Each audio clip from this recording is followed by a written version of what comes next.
Sampun samapta temanten kalih ing saksama pinanji kalih tinggal temanten kapur Bagus Wildan Novriawan ingkang kadharaken para sesepuh tini sepuh keluarga saking Bapak Agus saha Ibu Ulul Imanah ananging ingkang putra Bagus temanten tumuju ing sanandhaping janur kuning saking tetembungan janah purcahya kun fayakun ning ninging cipta kasebaban galuh kaswarganing Gusti lamun kita tansah manekut ning dhumateng Gusti ingkang Maha Agung dengan cucuk lampah Panjias Moro bangun milah Dewi Sekartaji Galuh Condro Kirana pasmonipun ugi temanten ing benjang guyub rukun kados dene Panjias Moro bangun milah Dewi Sekartaji sampun abrajeng kapewakan panggih temanten kanthi liru Sekar Mayang kanthi sarana silang ingkang asta Kembar Mayang sekarang di Moncowarno kepareng liru Sekar Mayang kanthi sarana silang. Aku dikesuting liru Sekar Mayang kanthi sarana silang pratandhani ambek bilih tiyang jejodohan. Boten namung antosnani ingkang garwa. Nanging ugi kedah antosnani dhumateng sanak kadangipun dhumateng kulawarga agengipun. Sekar Mayang minangka prajanjen saking Joko Tarub milah Dewi Nawang Wulan nalika semanten. Saiki baru mesem. Bapipun sang Dewi Nawang Sih kadamelaken wujudipun Sekar Mayang minangka kangge pamoripun temanten kekalih. Sampun abrajeng kapandu dening Ibu Tutut Ayu saking Blitar.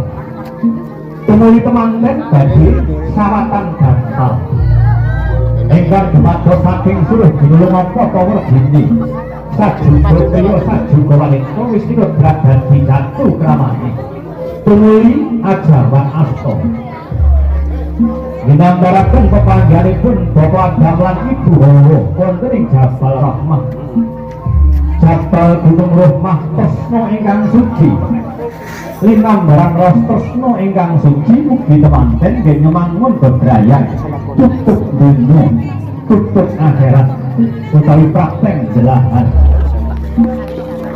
sumungkem dumateng ingkang garwa Arika dimanten Bagus Wildan pimaringan saka saking para banyu amarta panggesangan banyu panguripan paring Gusti Kang Maha Wirangkung ing pengajap saged asrep ing penggalih pingaringan watak ingkang sabar pindhane guru bengawan weteng segara kang saged momong sakaliring rem.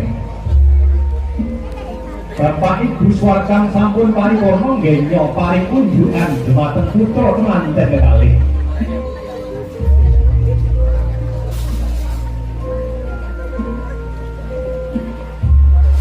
Jajar sumanding siap wajah temanten kapandu drindanipun Ibu Tutut Ayu temanten tumuli siningepan sindur ingkang awarta rekta saha seta. Sampun samapta Bapak Suwargam betasan anggenipun angrentuh dhumateng putra temanten kalengkuh dados tunggal tumuju ing sasonedi sasana mulya kinurmatan ketawang laras moyo. Sumangga Bapak Suwargam.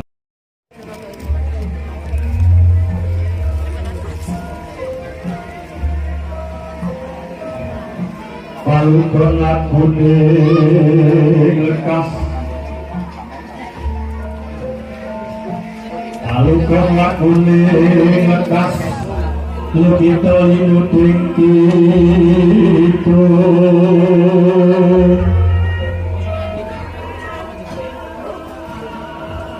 kadung kadung melamun Mangun mangga rahayu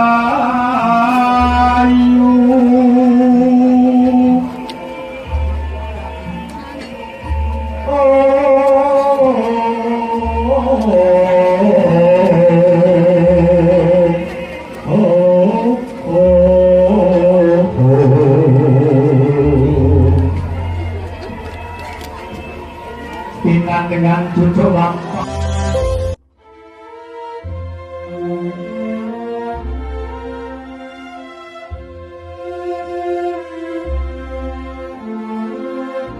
namun sababto Bapak Swargam bebasan akhirnya pun angkerentuh diwanten putra temanten karentuh dados tunggal tumuju ing sasonedi sasono mulya kinurmatan ketaman larang moyo semonggo Bapak Swargam.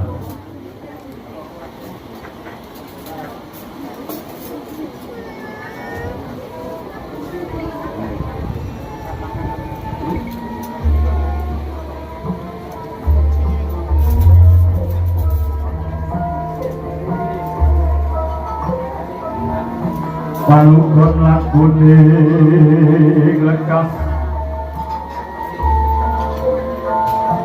Palukon lakune lekas Lukito linuting kito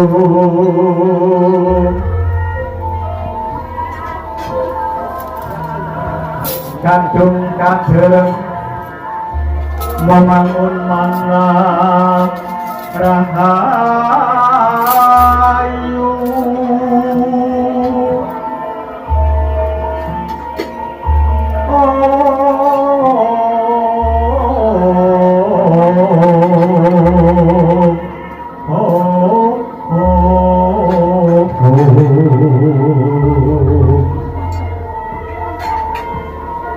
Pinat dengan cucuk lampah Panjas mula bangun miwah Dewi Kartaji kaluh Condro Kirana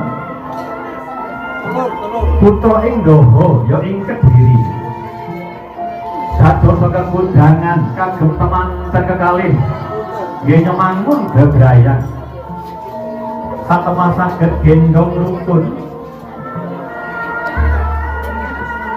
lamun Toka Condro lampahipun temanten kekalih tansah kekangken asta bebasan tani dinggang sareng nyebut pinoroso srondang belum kumur mulut temanten kakung bagus warnane temanten putri ayu rupane sosok wadai kendi cocok rasane ati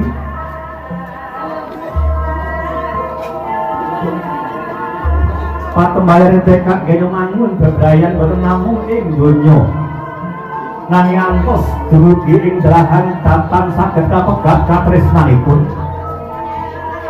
Dene Bapak Swargam ingkang jumangkah utawi lumaksana ing ngarsa.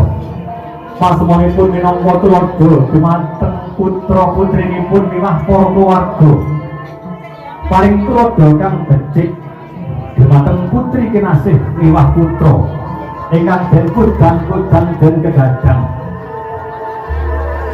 Dening Ibu Sulastri ingkang tansah tuturi handayani bebasanipun jumuruk karsanipun ingkang Rama saha ingkang putra manten kekalih. Temanten kakung saha putri kang pindhanipun Narendra Wimagarwa Parameswari Raja Muda ing Surakarta hadiningrat katulat dening para kadang para sentana kulawarga. Ing prajat ugi berkahipun tumuju miwah tumurun dumateng ingkang putra putri kinasih.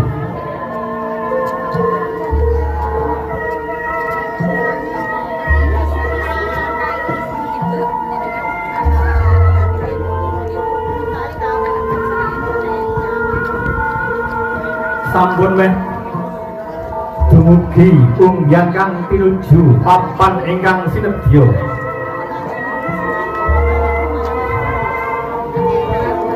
Bapak Arkam anggenipun hanganti demateng ingkang putra temanten kekalih. Kapandu tringgalipun Ibu Puput Ayu ingkang pranata panggihipun temanten kekalih.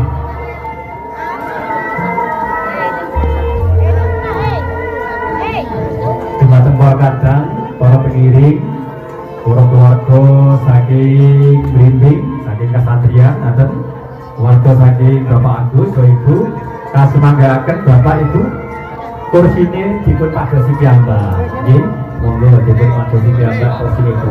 Paripurna Bapak Agam badhe nglajengaken adicara sajengipun nggih menika adicara pangkon utawi bobo timbang. Nggih dipun foto nggih monggo. Bisa malih dumateng para keluarga saking Blimbing, suatu pinarak lenggah ingkang sekeco